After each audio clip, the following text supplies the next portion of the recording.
মাসি হাসতে হাসতে আমার কাছে এলেন এবং আমাকে জড়িয়ে ধরলেন। তাকে এতটা কাছে থেকে দেখে আমি খুব খুশি হয়েছিলাম, কারণ সেই জায়গায় আমাকে কেউ চিনত না। মাসির শৈশব আমার গ্রামের মধ্যেই কেটেছিল, কারণ তিনি আমার মায়ের কাছে পড়াশুনো করার জন্য এসেছিলেন। ছোটবেলা থেকেই মাসির প্রতি তার স্নেহ দেখতাম, যা আমাকে বরাবরই ভালো লাগত। মাসির এমন আচরণ আমাকে খুব স্বস্তি দিচ্ছিল, কিন্তু বুঝতে পারছিলাম না কেন আমি তার প্রতি আকৃষ্ট হচ্ছি। বারবার মনে হচ্ছে মাসি যেন সবসময় আমার পাশে থাকেন এবং আমাকে জড়িয়ে ধরেন। সময়ের সাথে মনে হতে লাগল যেন আমি কারো ভালোবাসায় পড়েছি। এরপর একদিন মাসিকে নিজের বাড়ি ফিরতে হলো একটি জরুরি কাজের জন্য।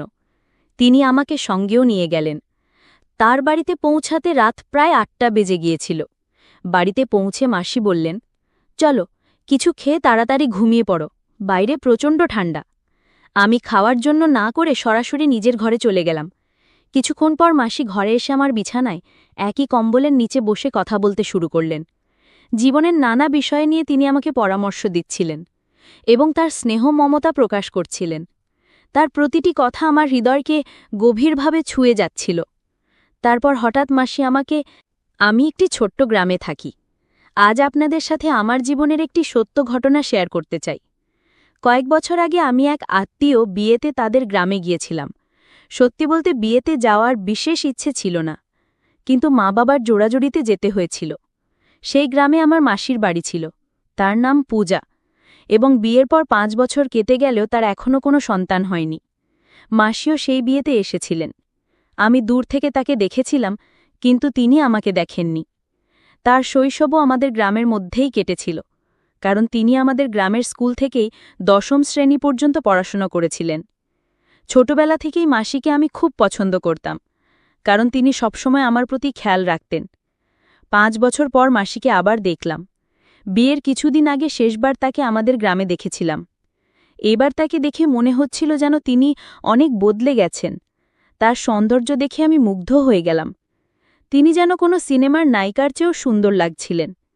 তার সৌন্দর্য ভাষায় প্রকাশ করা সত্যিই কঠিন। মনে হলো আমি প্রথমবারের মতো কোনো মেয়ের প্রতি আকৃষ্ট হচ্ছি। আমি একটু লাজুক এবং শান্ত প্রকৃতি ছিলাম। সহজে কারো সঙ্গে মিশতাম না, বিশেষ করে মেয়েদের সঙ্গে। কিন্তু সেদিন মাসির সৌন্দর্য এবং তার উপস্থিতি আমার সব চিন্তাভাবনা বদলে দিয়েছিল। আমি যেন প্রতিদিন তার মুখ দেখে আরও আকর্ষিত হয়ে পড়ছিলাম। কেন জানি না, কিন্তু তার প্রতি এই টানটা দিন দিন বাড়ছিল। নিজের মনের ওপর অনেক নিয়ন্ত্রণ আনার চেষ্টা করলাম, কিন্তু মন যেন আমার কথা শুনতেই চাচ্ছিল না। যেখানেই সে যেত আমি লুকিয়ে তাকে দেখতাম। একদিন আমার মনে হলো আমি যেন আর নিজের ইচ্ছেকে আটকাতে পারছি না। কয়েক ঘন্টার মধ্যেই আমি সাধারণ একজন মানুষ থেকে একজন পাগল প্রেমিকে রূপান্তরিত হয়ে গেলাম। সেই সময় জানুয়ারি মাস ছিল, শীতের তীব্রতা বেড়েই চলেছিল। রাতের বেলা ঠান্ডা যেন অসহ্য হয়ে উঠত। বিয়ের মৌসুম ছিল, কিন্তু থাকার তেমন কোনো বিশেষ ব্যবস্থা ছিল না। তখন আমার মাথায় একটাই চিন্তা ঘুরছিল, এই ঠান্ডায় রাতটা কিভাবে কাটাবো। কিন্তু মনে হলো ঈশ্বর আমার কথা শুনলেন। আমার সমস্যার যেন সমাধান মিলল, কারণ সেই সময় মাসি হাসিমুখে আমার কাছে এসে আমাকে আলিঙ্গন করলেন। তাকে দেখে আমি অত্যন্ত খুশি হলাম, কারণ সেখানে আমার পরিচিত কেউ ছিল না। মাসির শৈশব আমাদের গ্রামেই কেটেছে এবং তিনি আমাদের গ্রামের স্কুল থেকেই পড়াশুনো করেছিলেন। মাসির সেই মুহূর্তের আলিঙ্গন যেন আমাকে এক অদ্ভুত প্রশান্তি এনে দিল। যা আশা করেছিলাম তা মুহূর্তেই পেয়ে গেলাম। তবে একটা জিনিস বুঝতে পারছিলাম না, কেন তার স্পর্শ আমাকে তার প্রতি আরও বেশি আকৃষ্ট করছে। মনে হচ্ছে মাসি যেন সবসময় আমার পাশে থাকেন। তার সঙ্গে সময় কাটাতে এক অন্যরকম আনন্দ অনুভব করছিলাম, যা আগে কখনো অনুভব করিনি। আমি যেন পুরোপুরি মোহিত হয়ে পড়েছিলাম। ঠিক তখন মাসি একটু দূরে সরে গিয়ে বললেন, কুনাল, তুমি কখন এলে? আমি উত্তরে বললাম, মাসি, আজই এসেছি। মাসি তখন বললেন, তোমাকে বেশ চিন্তিত লাগছে, কি হয়েছে? তখন আমি তাকে আমার রাতের ঘুমের অসুবিধার কথা বললাম। মাসি পারলেন, এতে চিন্তার কিছু নেই, তুমি আমার বাড়ি চলো, সেখানে তুমি নিশ্চিন্তে ঘুমাতে পারবে। এ কথা শুনে আমি খুব খুশি হলাম এবং মাসির সঙ্গে তার বাড়ির দিকে রওনা দিলাম। রাতের আধার ছিল আর রাস্তা ছিল সরু। মাসি বললেন, কুনাল, আমার হাত দাও, অন্ধকারে তুমি হয়তো পথ চিনতে পারবে না। তখন আমি তার হাত ধরার জন্য হাত বাড়ালাম। তার হাত ধরে এগিয়ে যাওয়ার মুহূর্তটি যেন আমার মনে এক নতুন অনুভূতি এনে দিল।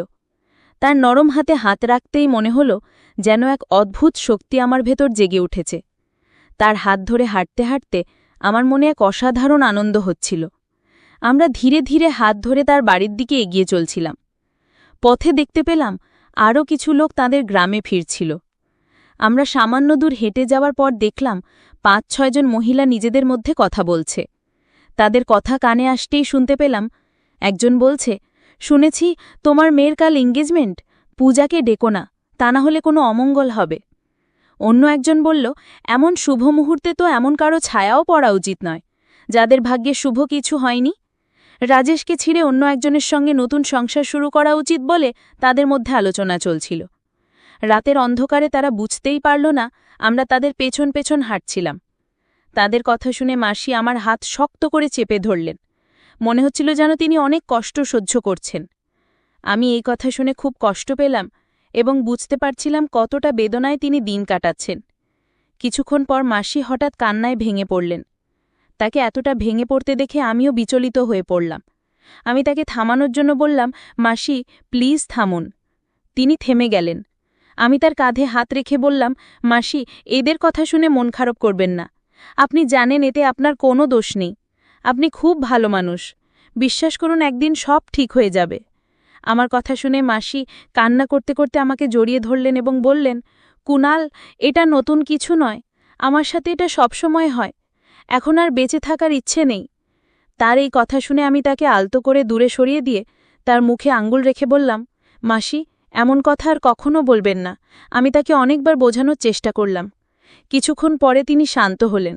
প্রায় ১০ মিনিট হাঁটার পর আমরা তার বাড়িতে পৌঁছালাম। বাড়িতে ঢুকে দেখলাম মেশো বাড়িতে নেই। আমি মাসিকে জিজ্ঞেস করলাম, মেশো কোথায়? তিনি বললেন, তোমার মেশো কাজের জন্য শহরে গেছেন, ৪-৫ দিন পরে ফিরবেন। আমরা বিয়ের অনুষ্ঠানে খাওয়া শেষ করে বাড়িতে ফিরেছিলাম। বাড়ি ফিরে মাসি আমাদের দুজনের জন্য দ্রুত বিছানা পেতে দিলেন। শীত প্রচণ্ড ছিল, তাই আমরা চাদরের মধ্যে ঢুকে গল্প করতে শুরু করলাম।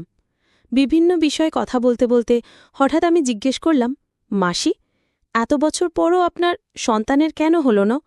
আমার কথা শুনে মাসি খুবই দুঃখ পেলেন এবং আবেগ ভরে বললেন, কুনাল, কি বলবো তোমাকে, তোমার মেশোর মধ্যে একটি সমস্যা রয়েছে। তিনি কখনোই বিশ্বাসটি আমাকে বলেননি, কিন্তু একদিন আমি নিজেই জেনেছি তোমার মেশো যেই ক্লিনিকে টেস্ট করিয়েছিলেন সেখানে আমার এক বন্ধু কাজ করে। সেই আমাকে জানিয়েছে তোমার মেশো কখনো বাবা হতে পারবেন না। মাসি একটু থেমে আবার বললেন, আমি কখনোই এ নিয়ে তার সঙ্গে কথা বলিনি, তবে একটা জিনিস দেখেছি, তোমার মেশো বিভিন্ন সাধুসন্তদের প্রতি খুবই বিশ্বাস রাখেন। তাদের কথায় তিনি অনেক টাকা খরচ করেছেন। কেউ বলেছে ৫ মাসের মধ্যে সুখবর আসবে, কেউ ৩ মাসের মধ্যে, এমনকি একজন তো ১ মাসেই সুখবরে প্রতিশ্রুতি দিয়েছিল। তবে এইসব কথা শুনতে শুনতে ৩ বছর কেটে গেছে। আমি জানি এসবের কোনো ফল হবে না। এই কথা বলার সময় মাসি কান্নায় ভেঙে পড়লেন। আমি তার এই কষ্ট দেখে নিজেও খুব খারাপ অনুভব করলাম। তখনই আমি আমার বিছানা থেকে আমি ধীরে ধীরে উঠে গিয়ে মাসির বিছানার পাশে বসলাম। তার চোখের জল মুছতে গিয়ে তার হাত ব্যবহার করলাম। যখন তার চোখের জল মুছলাম তখন তিনি একটুখানি হেসে ফেললেন। মাসি বললেন, কুনাল, তুই এখনও আমার কতটা খেয়াল রাখিস। আমি একটু হেসে দিলাম এবং আমার বিছানায় ফিরে যেতে চাইলাম, কিন্তু ঠিক তখনই মাসি আমার হাত ধরে বললেন, কুনাল, যদি তুই আজ এখানে না থাকতিস আমি হয়তো এমন কিছু করে ফেলতাম যা ভুল হতো। তুই সত্যিই খুব ভালো, আজ তুই আমাকে বাঁচিয়েছিস। তিনি আমার হাত নিজের হাতে নিয়ে বললেন, তোর মতো পুরুষ খুব কমই আছে যারা মহিলাদের কষ্ট বোঝে এবং তাদের অনুভূতিকে গুরুত্ব দেয়। তুই সত্যিই অসাধারণ। এই কথা শুনে আমার মনে এক অদ্ভুত আনন্দ হল। আমরা কথা বলতে বলতে মাসি আমার হাত আলতো করে চেপে ধরছিলেন। আমি তার দিকে কিছু বলার চেষ্টা করছিলাম, কিন্তু আমার মনে যেন এক বিশাল ঝড় উঠেছিল। মনে হচ্ছিল আমি তাকে স্পর্শ করতে চাই, কিন্তু নিজের ইচ্ছেকে দমন করলাম।